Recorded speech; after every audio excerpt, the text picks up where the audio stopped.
नमस्कार दोस्तों study online 24 में आपका स्वागत है। तो दोस्तों अगर अभी तक आपने चैनल को सब्सक्राइब नहीं किया है तो सब्सक्राइब कर लीजिए ताकि वीडियो का नोटिफिकेशन आपको समय समय पर मिलता रहेगा। तो दोस्तों अभी हम लोग देखेंगे साइंस से 30 इंपॉर्टेंट क्वेश्चन जो आपके हर एग्जाम में पूछे जाते हैं। तो आइए शुरू करते हैं। तो दोस्तों यहाँ पहला क्वेश्चन है, वे पदार्थ जो जल कर ऊष्मा प्रदान करते हैं कहलाते हैं। तो वैसे पदार्थ जो जल कर ऊष्मा प्रदान करते हैं दोस्तों क्या कहलाते हैं? तो यहाँ आपको 4 ऑप्शन मिल रहे हैं, कोयला, ज्वालक, ऊष्मादायक और ईंधन। तो दोस्तों इसका राइट आंसर क्या होगा? ईंधन होगा। नेक्स्ट है 2 नंबर, लाल तप्त कोक पर जलवाष्प प्रवाहित करने से कार्बन मोनोऑक्साइड एवं हाइड्रोजन गैसों का मिश्रण प्राप्त होता है, जिसे कहते हैं। तो दोस्तों यहाँ भी आपको 4 ऑप्शन मिल रहा है, कोल गैस, जल गैस, प्रोड्यूसर गैस और बायोगैस। तो दोस्तों जलवाष्प प्रवाहित करने पर कार्बन मोनोऑक्साइड और हाइड्रोजन गैस मिलते हैं। तो जब जलवाष्प प्रवाहित करेंगे तो दोस्तों जल गैस प्राप्त होगा। कौन सा गैस प्राप्त होगा? जल गैस। नेक्स्ट 3 नंबर देखते हैं। तो 3 नंबर है, निम्नलिखित में कौन सा मिश्रण कोल गैस कहलाता है? तो दोस्तों ये भी काफ़ी इंपॉर्टेंट क्वेश्चन है कि कोल गैस का मिश्रण कौन सा है। तो यहाँ भी आपको 4 ऑप्शन दिए गए हैं, H2, CH4, CO, फिर सेकेंड में आपको दिया गया है दोस्तों H2N2CO, सी में फिर आपको है H2N2O2 और डी में ऑप्शन आपको जो मिल रहा है H2O2 और CO2। तो दोस्तों जो मिश्रण है कोल गैस का उसमें होता है हाइड्रोजन, CH4 और CO, इसलिए इसका राइट आंसर क्या होगा दोस्तों? ए, यानी H2CH4 और CO2। नेक्स्ट है 4 नंबर, कार्बन मोनोऑक्साइड तथा नाइट्रोजन गैस के गैसीय मिश्रण को क्या कहते हैं? तो दोस्तों ये भी काफ़ी इंपॉर्टेंट क्वेश्चन है कि कार्बन मोनोऑक्साइड यानी CO और नाइट्रोजन गैस यानी नाइट्रोजन के गैसीय मिश्रण को क्या कहते हैं? तो दोस्तों CO और नाइट्रोजन के गैसीय मिश्रण को प्रोड्यूसर गैस कहते हैं। क्या कहते हैं? Producer gas. नेक्स्ट 5 नंबर, प्राकृतिक गैस मुख्यतः रहता है। तो दोस्तों प्राकृतिक गैस ये कई बार एग्जामों में आपके पूछा जा चुका है। तो प्राकृतिक गैस मुख्यतः रहता है, यानी यहाँ ऑप्शन आपको जो दिख रहा है मीथेन, इथेन, प्रोपेन, ब्यूटेन। तो दोस्तों इसका राइट आंसर जो होगा मीथेन होगा। क्या होगा? मीथेन। नेक्स्ट 6 नंबर देखते हैं दोस्तों, नॉर्मल ब्यूटेन तथा आइसोब्यूटेन का द्रवभूत क्रिया का मिश्रण क्या कहलाता है? यानी नॉर्मल ब्यूटेन और आइसोब्यूटेन जो होता है उसको द्रवीभूत क्रिया हुआ मिश्रण क्या कहलाता है? तो दोस्तों इसका जो राइट आंसर है, इससे द्रवित पेट्रोलियम गैस बनता है। क्या कहलाता है? द्रवित पेट्रोलियम गैस। यानी नॉर्मल ब्यूटेन और आइसोब्यूटेन के द्रवभूत करने से जो मिश्रण बनता है वो पेट्रोलियम गैस का मिश्रण बनता है। नेक्स्ट 7 नंबर है, सुरक्षा की दृष्टि से खाना पकाने वाली LPG गैस सिलेंडर में क्या भरकर गंधयुक्त बनाया जाता है? तो दोस्तों ये क्वेश्चन कई एग्जामों में पूछा जा चुका है और काफ़ी इंपॉर्टेंट क्वेश्चन है दोस्तों कि LPG गैस में क्या भरकर गंध युक्त बनाया जाता है, यानी लीक करने पर कौन सी गैस की स्मेल आती है? तो दोस्तों यहाँ 4 ऑप्शन दिए गए हैं, हीलियम, अमोनिया, मरकैप्टन और ईथर। तो दोस्तों इसका जो राइट आंसर होगा मरकैप्टन होगा। यानी LPG गैस सिलेंडर में मरकैप्टन भरा जाता है जो सुगंधित होता है। नेक्स्ट 8 नंबर है, गोबर गैस मुख्यतः होता है। तो यहाँ भी 4 ऑप्शन आपको मिल रहे हैं, मीथेन, इथिलीन, एसिटिलीन और कार्बन मोनोऑक्साइड। तो दोस्तों गोबर गैस जो मुख्यतः होता है मीथेन गैस का होता है। क्या चीज़ का होता है? Methane gas.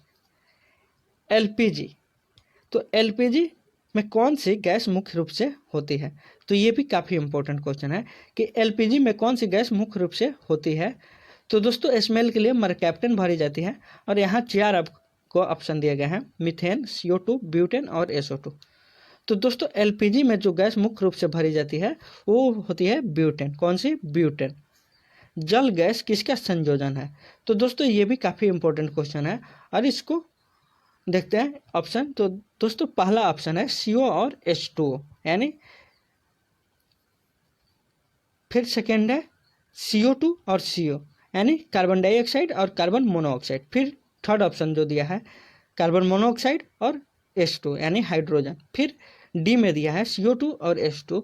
तो दोस्तों ये काफ़ी इंपॉर्टेंट है और देखिए यहाँ SSC 2015 में पूछा भी गया है। तो जल किसका संयोजन है?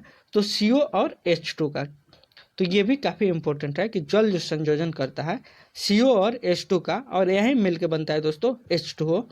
यहाँ कार्बन मोनोऑक्साइड में का ओ इसमें आगे मिल जाता है, तो ये हो जाता है H2O हो जाएगा दोस्तों। नेक्स्ट है 11 नंबर, बायोगैस संयंत्र में निष्कासित निम्नलिखित में कौन सी गैस ईंधन के रूप में उपयोग में आती है। यानी बायोगैस संयंत्र जो है दोस्तों, तो उसमें निष्कासित जो किया जाता है उसमें कौन सी गैस ईंधन के रूप में प्रयोग की जाती है। तो दोस्तों बायोगैस जो संयंत्र होता है उसमें मीथेन गैस का उपयोग किया जाता है।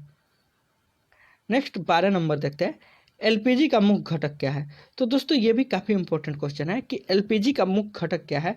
तो यहाँ 4 ऑप्शन आपको मिल रहा है, मीथेन, इथेन, पेंटेन और ब्यूटेन। तो दोस्तों एलपीजी का जो मुख्य घटक होता है ब्यूटेन होता है। क्या होता है? ब्यूटेन।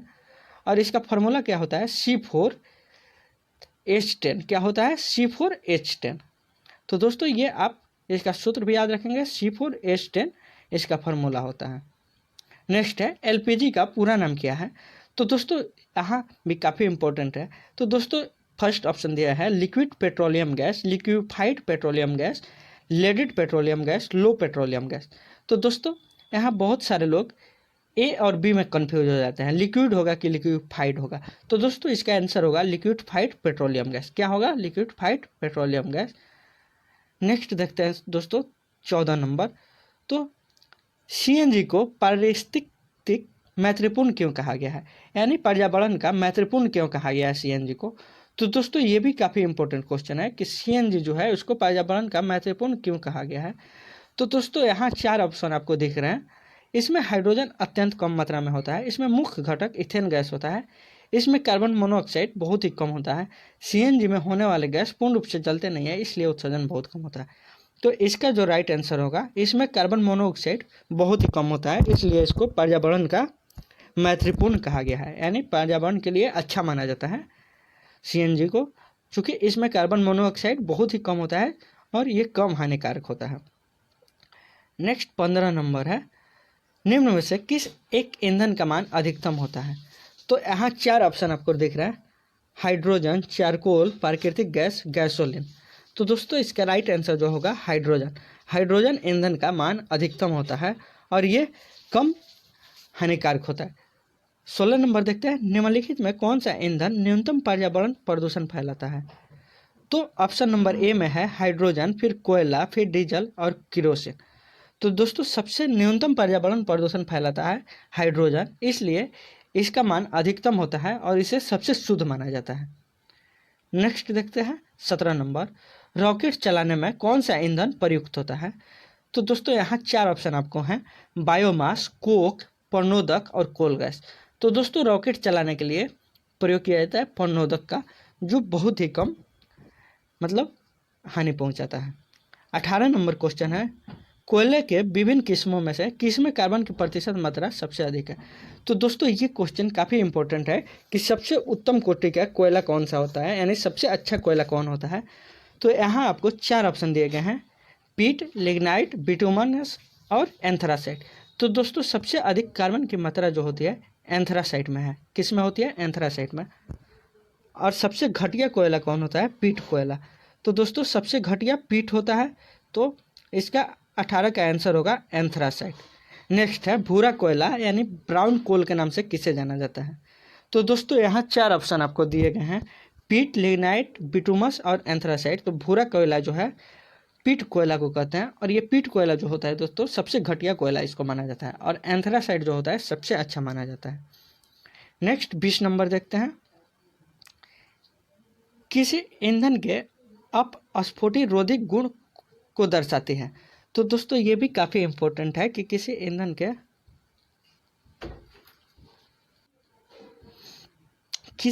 के अपस्फोटी गुण को दर्शाती है। तो दोस्तों यहाँ 4 ऑप्शन आपको दिख रहे हैं, स्वर्ण संख्या, प्राकृतिक संख्या, ऑक्टेन संख्या और मैक संख्या। तो दोस्तों ये भी बहुत इंपॉर्टेंट क्वेश्चन है कि किसी ईंधन का अपस्फोटिक गुण दर्शाता है। तो ऑक्टेन संख्या, कौन सा? ऑक्टेन संख्या दर्शाता है दोस्तों। ऊष्मा की वह मात्रा जो किसी ईंधन के 1 ग्राम की हवा अथवा ऑक्सीजन को पुनः जलाने पर फलस्वरूप प्राप्त होती है कहलाती है। तो दोस्तों ये काफ़ी इंपॉर्टेंट क्वेश्चन है और बहुत ही बार पूछा भी गया है। तो दोस्तों ऊष्मा की वह मात्रा जो किसी ईंधन को 1 ग्राम जलाने पर हवा तथा ऑक्सीजन में पुनः जलाने पर फलस्वरूप प्राप्त होती है, तो दोस्तों कहलाती है ऊष्मीयमान। क्या कहलाती है? ऊष्मीयमान। नेक्स्ट देखते हैं दोस्तों 22 नंबर। तो 22 नंबर में दोस्तों एक अच्छे ईंधन के लिए आवश्यक शर्तें हैं। तो दोस्तों ये भी काफ़ी इम्पोर्टेंट है कि एक अच्छे ईंधन के लिए आवश्यक शर्तें क्या क्या होती हैं। तो इसका भी 4 ऑप्शन आपको दिए गए हैं। तो दोस्तों ए में दिया गया है उसका ऊष्मीयमान उच्च होना चाहिए, ये भी सही है दोस्तों। उसे आसानी से दहनशील होना चाहिए, ये भी सही है। और उसका ऊष्मादान ताप उपयुक्त होना चाहिए, यानी ये तीनों आपका सही है। इसलिए दोस्तों इसका आंसर होगा डी, यानी एक अच्छे ऊष्मा के लिए आवश्यक शर्तें क्या क्या होनी चाहिए। तो ऊष्मीयमान उच्च होनी चाहिए, दहनशीलता अधिक होनी चाहिए तथा उसका ज्वलन ताप उपयुक्त होना चाहिए। नेक्स्ट 23 नंबर देखते हैं। तो 23 जो है दोस्तों, दहन की क्रिया के लिए आवश्यक शर्त क्या है। तो दोस्तों दहन की क्रिया के लिए आवश्यक शर्त क्या है, तो यहाँ भी आपको 4 ऑप्शन दिख रहे हैं। तो ए में दिया है दहनशील पदार्थ की उपस्थिति, बी में दिया है दहन के पोषक पदार्थ की उपस्थिति, यानी दहनशील पदार्थ की जो उपस्थिति होगी वो भी आवश्यक है, फिर दहन के पोषक पदार्थ की भी उपस्थिति आवश्यक है और ज्वलन ताप की प्राप्ति भी आवश्यक है, यानी दहन की क्रिया के लिए उपयुक्त तीनों की आवश्यकता पड़ेंगी। तो इस प्रकार दोस्तों इसका भी राइट आंसर जो होगा डी होगा। 24 नंबर देखते हैं दोस्तों। तो 24 में क्या दिया है, तो 24 में दिया है जिस न्यूनतम ताप पर कोई पदार्थ जलना शुरू करता है उसे उस पदार्थ का क्या कहते हैं। तो दोस्तों ये भी काफ़ी इंपॉर्टेंट क्वेश्चन है और कई एग्जामों में पूछा भी गया है कि जिस न्यूनतम ताप पर कोई पदार्थ चलना शुरू कर देता है उसे उस पदार्थ का क्या कहते हैं। तो ऑप्शन ए दिया है ऊष्मीयमान, फिर बी दिया है ज्वलन ताप, सी दिया है कैलोरीमान और डी दिया है इनमें से कोई नहीं। तो दोस्तों जिस ताप पर न्यूनतम ताप पर पदार्थ जलना प्रारंभ करता है उसे उस पदार्थ का ज्वलन ताप कहते हैं। क्या कहते हैं? ज्वलन ताप। नेक्स्ट देखते हैं 25। तो श्वसन की क्रिया किस प्रकार की क्रिया है। तो दोस्तों ये भी काफ़ी इंपॉर्टेंट है कि श्वसन की क्रिया किस प्रकार की दहन क्रिया है। तो इसमें भी 4 ऑप्शन आपको दिए गए हैं दोस्तों, द्रुत दहन, मंद दहन, स्वतः दहन और विस्फोट दहन। तो दोस्तों श्वसन की जो क्रिया है ये मंद दहन के अंतर्गत आती है। किस दहन के अंतर्गत आती है? मंद दहन। फिर 26 देखते हैं, बिना किसी बाहरी ऊष्मा के संपादित होने वाली दहन की क्रिया को क्या कहते हैं। तो दोस्तों ये भी काफ़ी इंपॉर्टेंट है और ये जो है कि बिना किसी बाहरी ऊष्मा यानी बिना बाहरी ऊष्मा के संपादित होने वाली दहन की क्रिया को क्या कहते हैं। तो दोस्तों यहाँ 4 ऑप्शन आपको मिल रहे हैं, द्रुत दहन, मंद दहन, स्वतः दहन और विस्फोट दहन। यानी जब किसी बाहरी ऊष्मा की प्राप्ति नहीं होती है तो ऐसी दहन क्रिया को स्वतः दहन क्रिया कहते हैं। नेक्स्ट है दहन की वह क्रिया जिसमें ऊष्मा एवं प्रकाश अल्प समय में उत्पन्न होते हैं। तो वह दहन कौन सा दहन कहलाता है, यानी दहन की वैसी क्रिया जिसमें ऊष्मा और प्रकाश थोड़े समय के लिए उत्पन्न होते हैं। तो यहाँ 4 ऑप्शन आपको दिए गए हैं दोस्तों, द्रुत दहन, मंद दहन, सी है स्वतः दहन और डी है विस्फोट दहन। तो दोस्तों अल्प समय के लिए जो ऊष्मा और प्रकाश उत्पन्न होती है उसे द्रुत दहन कहते हैं, यानी जल्दी से ऊष्मा उत्पन्न होती है और थोड़े ही समय में समाप्त भी हो जाती है। 28 देखते हैं। तो 28 दोस्तों है सूची 1 को सूची 2 से सुमेलित करना है।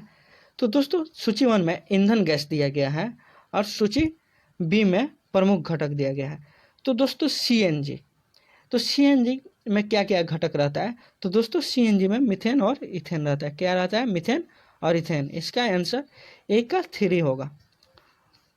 तो दोस्तों यहाँ देखते हैं ऑप्शन में, तो ए बी स्वतः नहीं होंगे और आपको सी डी में सिलेक्ट करना है। बी का जो आंसर है दोस्तों एलपीजी। तो एलपीजी का मुख्य घटक क्या है। तो दोस्तों एलपीजी का मुख्य घटक ब्यूटेन और प्रोपेन होता है। तो यहाँ 2 आपके ऑप्शन दोनों ये सेम सेम मिल रहे हैं। फिर नेक्स्ट देखते हैं कोल गैस। तो कोल गैस में दोस्तों कौन सा घटक होता है। तो कोल गैस में हाइड्रोजन होता है, मीथेन होता है और कार्बन होता है, यानी कार्बन मोनोऑक्साइड यानी CO। तो दोस्तों इसका जो है सी का हो जाएगा 4, यानी ये आपका सी आंसर सही है, यानी आपका सी राइट आंसर होगा। तो दोस्तों इस प्रकार आप लोग मैच कराएंगे। अगर आपका फर्स्ट जो पहले देखते हैं एक आप मिलाएंगे, जो आपका ऑप्शन नहीं आता है उसको पहले ही आप अलग कर दें और फिर उसमें से आप चुनते जाए। तो इस प्रकार आपका राइट आंसर जो होगा सी होगा, यानी ए का 3, बी का 2, सी का 4 और डी का 1। नेक्स्ट 29 नंबर है दोस्तों। तो 29 नंबर में अग्निशमन यंत्रों में भरा सोडियम बाइकार्बोनेट घोल किससे क्रिया करके कार्बन डाइऑक्साइड बनाता है। यानी अग्निशमन यंत्र जो है दोस्तों, उसमें सोडियम बाइकार्बोनेट का घोल जो भरा जाता है किसके द्वारा क्रिया करके कार्बन डाइऑक्साइड बनाता है। तो दोस्तों ये भी काफ़ी इंपॉर्टेंट है। और यहाँ 4 ऑप्शन आपको दिख रहे हैं, नाइट्रिक अम्ल, एसिटिक अम्ल, गंधक अम्ल और कार्बोलिक अम्ल। तो दोस्तों गंधक अम्ल जो होता है उसका क्या होता है, हाइड्रोक्लोरिक अम्ल यानी HCl होता है। तो दोस्तों डी का जो 29 का जो आंसर होगा गंधक अम्ल यानी बी होगा। नेक्स्ट है, सोडियम बाइकार्बोनेट को अग्निशमन के रूप में क्यों प्रयोग किया जाता है। तो दोस्तों ये भी काफ़ी इंपॉर्टेंट है कि सोडियम बाइकार्बोनेट को अग्निशमन के रूप में क्यों प्रयोग किया जाता है। तो यहाँ 4 ऑप्शन है कि आग की गर्मी प्राप्त कर यह CO2 गैस उत्पन्न करता है, फिर आग की गर्मी प्राप्त कर यह CO2 गैस उत्पन्न करता है, CO गैस उत्पन्न करता है। अरे दोस्तों यहाँ कंफ्यूज नहीं होना है, यहाँ कार्बन डाइऑक्साइड है, यहाँ कार्बन मोनोऑक्साइड है। आग की गर्मी प्राप्त कर यह O2 उत्पन्न करता है यानी ऑक्सीजन, और आग की गर्मी प्राप्त कर जल उत्पन्न करता है। तो दोस्तों सोडियम बाइकार्बोनेट जो है अग्निशमन में इसलिए प्रयोग किया जाता है क्योंकि यह आग की गर्मी प्राप्त करके CO2 गैस उत्पन्न करता है। कौन सा गैस, CO2। तो दोस्तों अगर ये 30 क्वेश्चन का सीरीज आपको अच्छा लगा हो तो अधिक से अधिक शेयर, सब्सक्राइब और लाइक कीजिए दोस्तों, और अधिक से अधिक कमेंट भी कीजिए ताकि वीडियो बनाने के लिए हमें अधिक से अधिक प्रेरणा मिले। धन्यवाद दोस्तों।